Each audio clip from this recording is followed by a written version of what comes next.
Good morning, guys. We're here at the sunrise at the lake, watching some boats go in. And today, we're going to take a look at the 2014 Ram 1500.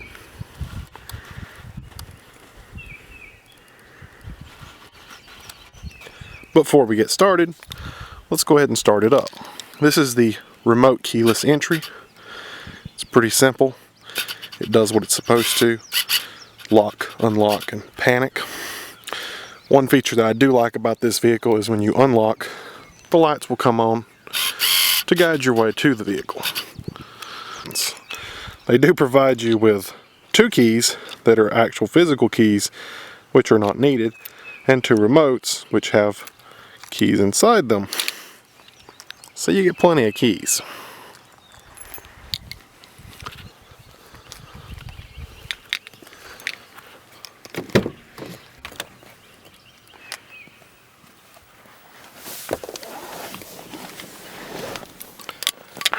Much like the Chrysler 300 that was started not long ago, before push button that is, this is the actual key. You place it in the dash and turn to start.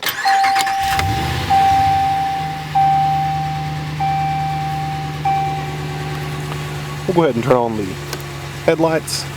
Fog lights are already on, and the hazards. Then we'll have a look at the outside. One touch for both driver and passenger.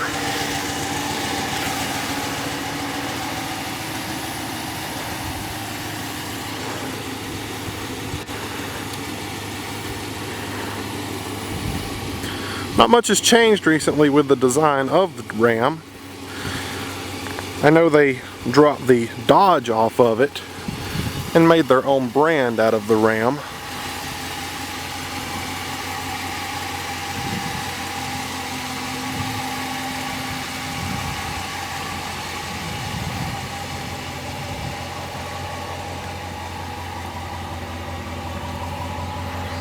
And as you can see, it is the Bighorn edition.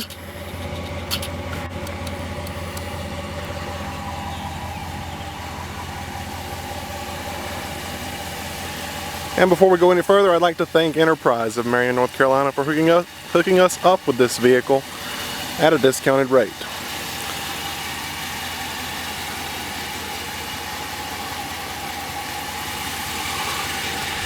Let's take a look at the exhaust sounds.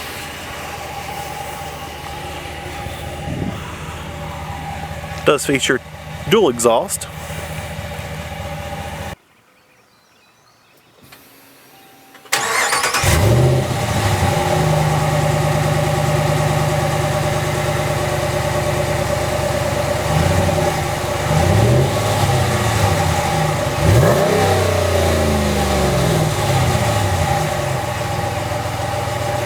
As mentioned earlier, the truck does feature one-touch windows.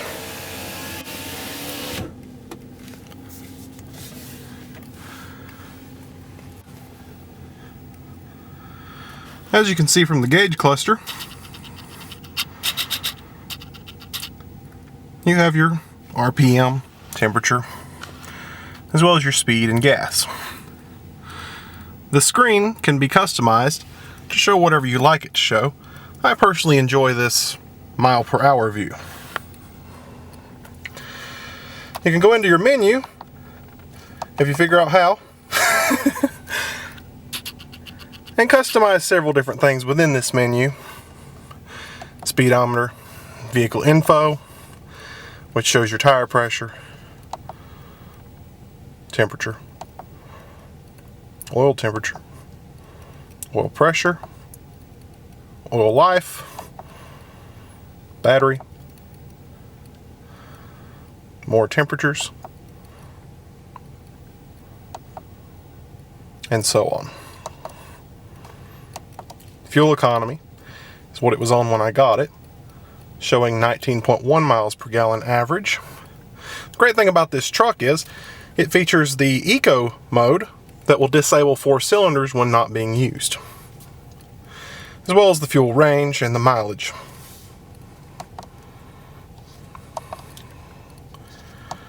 tripometer, messages, and the setup, or you can turn it off. Like I said, I prefer speedometer, so we'll leave it there. Not much to go through there, not much to mess with, and I can't complain. These are the buttons that you use to go through that menu, as well as your voice buttons for your radio. And over here are your cruise control, as well as manual shifting. That is completely optional. Changing gears in this truck is a little different than something you may be used to. It definitely was for me. Put your foot on the brake and turn this knob to change gears. Below that is your four-wheel drive activation. You can do four-wheel auto, four-wheel lock, or four-wheel low. Up here is your radio. As you can see, I have it on XM. Comes standard with the truck for 6 months, I believe it is. Might be longer, who knows. But it was provided from the dealer this time. The truck's brand new. To get through the menus, it's pretty simple. Over here's your compass. Doesn't have a navigation system. Doesn't have a rear view camera, but it gets the job done. I'm going to zoom in a little bit because I'm holding the camera in one hand.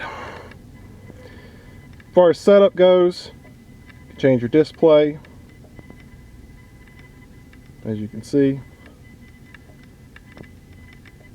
that adjusts with the automatic headlights. Language, units. Obviously we're in the US. I love how we're just US or metric. You can turn the touchscreen beep on and off.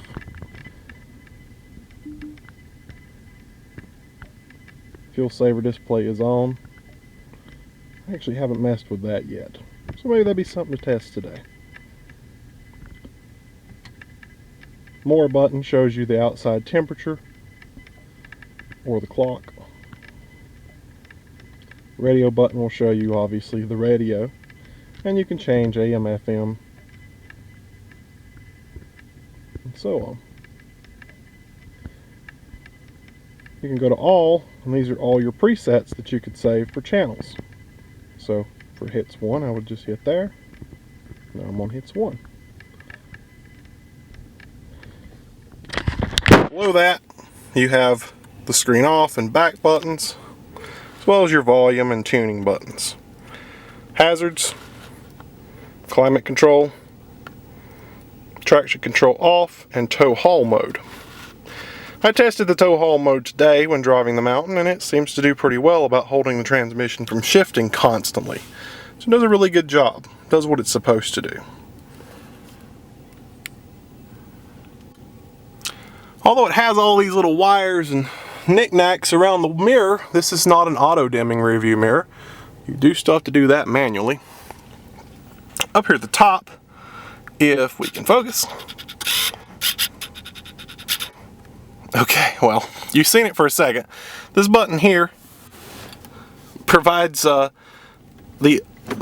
open and close of the rear window, and I'll show you that. Completely power sliding. It is not a one-touch, so you do have to hold the button if you want to continue moving.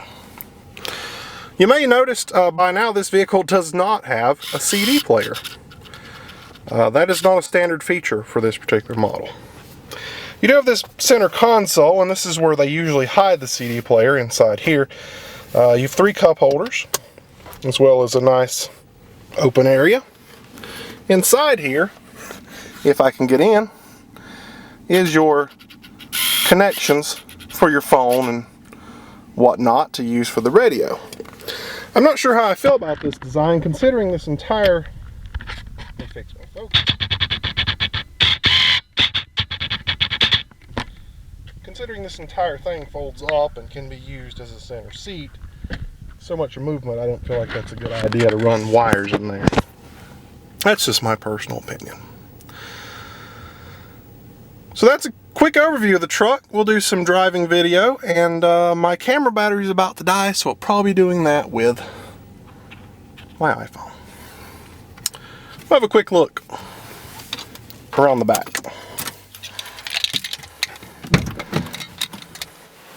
I would show you how great the radio sounds. It sounds really good, but due to copyright, I can't do that.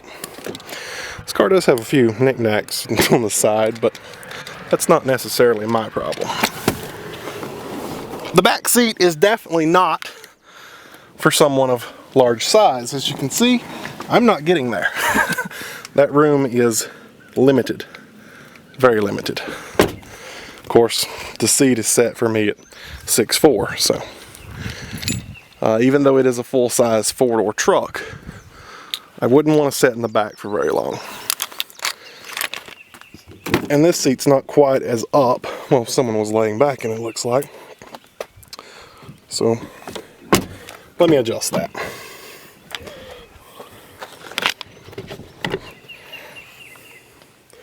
As you can see, that's about, got plenty of leg room in the front, but when you look in the back, it's still very limited with that seat setting up to a comfortable position. I wouldn't set it straight up. So we'll go have a little test drive and try it out. But I wanted to point something out while it was dark. Right here, I don't know if you can actually see it. I'll put my hand over here. There is a light that shines down from up top on your cup holder area. And sure enough, that is freaking awesome. It's not distractive at all. I know you probably can't see it. I'm trying to focus down there to see if it'll pick it up. I am driving, by the way. So, it's pretty awesome. I enjoy having just a little light. It's like a little accent light. As mentioned earlier in the video, the truck has a eco mode that when used will save gas. Disables 2 of the 4 cylinders. Not sure if it's going to show me that in this parking lot, but I'm just going to try to drive a little slow here. I'm getting up to speed just now. But as you can see there in the top, it does show eco, which basically just runs it on 4 cylinders instead of 8. Saves a lot of gas. I have to say, after driving this vehicle as hard as I possibly could to try and burn the gas out, because I have to take it back on empty, I've been having a really hard time doing that. The truck is not, I don't even know what the word is. It's not easy to burn the gas out as much as I would like to by the time it's time to return it. This truck does feature a 9-speed automatic transmission. And I believe it works really well with the amount of power this 5.7 liter V8 can provide. I'm actually climbing a hill now. I'm not sure if you can actually tell that. We're running 45 and it really doesn't seem like the engine's stressing at all to do this.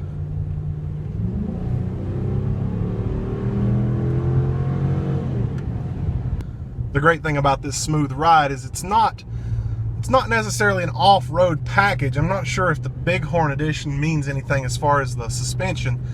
I don't know if this is the base suspension of the normal Ram 1500 base model, but this truck rides very, very smooth. You really can't tell. It does not feel like I'm going 55 right now. That's just, you just don't feel it. It's a very smooth ride. It still rides like a truck. It's not a luxury car. It doesn't glide over every bump in the road, but it's such a smooth, easy ride. You feel occasional bumps, but I mean, I'm going 67, probably way over the speed limit, and it just doesn't feel like it. And even when you get to the curves, you think the truck's top heavy. You think, oh, I probably should slow down when I'm in the curve. It really doesn't feel like you're going 60 miles per hour. You glide right through the turn like it's nothing. Now, granted, I did slow down there, but you just don't feel like you're moving. You know, it's unexplainable what it is that you feel when driving this truck. It's got a level of luxury. I love the radio, even though it doesn't include a CD player. The feel and drive of how it just operates is just nice. I really enjoy it. All the vehicles that I've driven, usually I can drive a brand new car. You know, I can do a review on it. I can drive it for 2 weeks or however long, and I don't get attached to the car, and I could give two craps if I had one, or, you know, any of that. That's not a thing to me. I don't care. But this truck really has a different feel about it to me. Something about this truck, I gotta have one, you know? Just the feel of driving it and just being in it. I actually found myself, you know, if I'm at home and I'm just, you know, trying to just kind of, you know, kill some time or do whatever, I'm like, you know what, I should go driving. You want to drive this truck. It's got such a feel about it that you're just like, oh, I love this.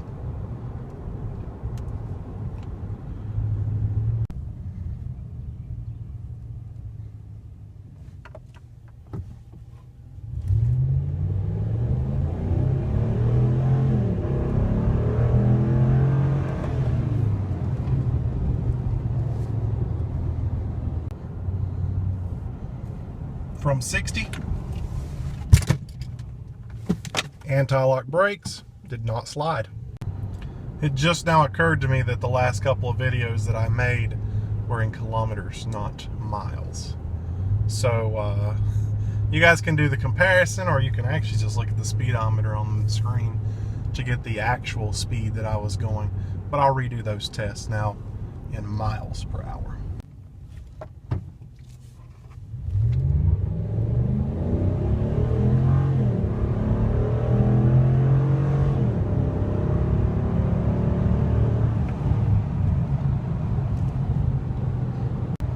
From 55. As you can see, it slid a little, but it still stopped itself. To give a little perspective, this is where I took the Nissan Altima 0 to 70.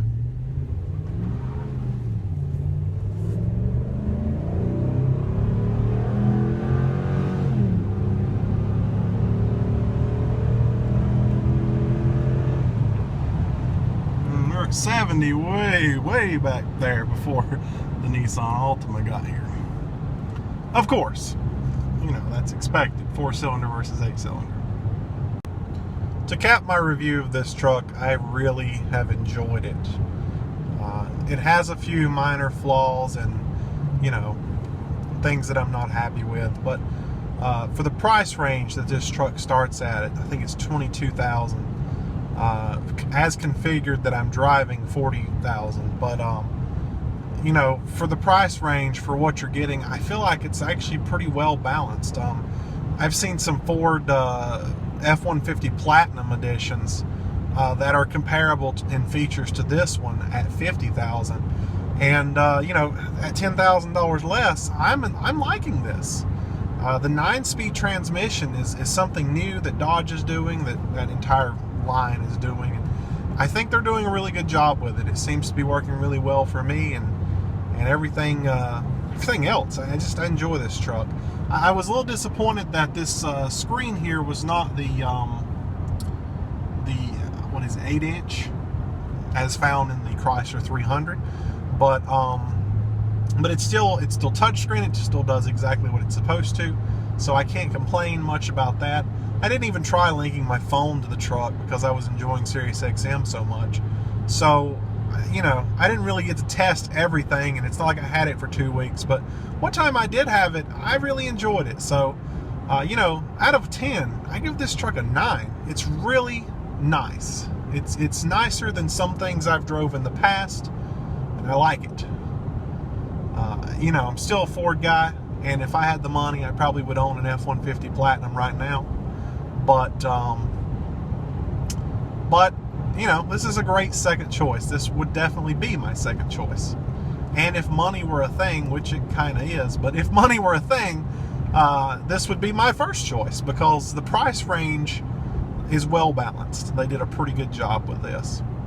So anyways, I'm going to go work on this video and get it up for you guys, and hopefully I did good with this one. I personally feel a little bit like I've fallen short. I don't feel like I've went through everything I possibly could have, and I don't really want to like go through it all again because I don't want to double say what I might have already said in the video. So I'll just leave you guys to judge that, and hopefully it will suffice, and if we ever get another vehicle to review, I'll definitely be doing it because I enjoy doing these. So I will see you guys later.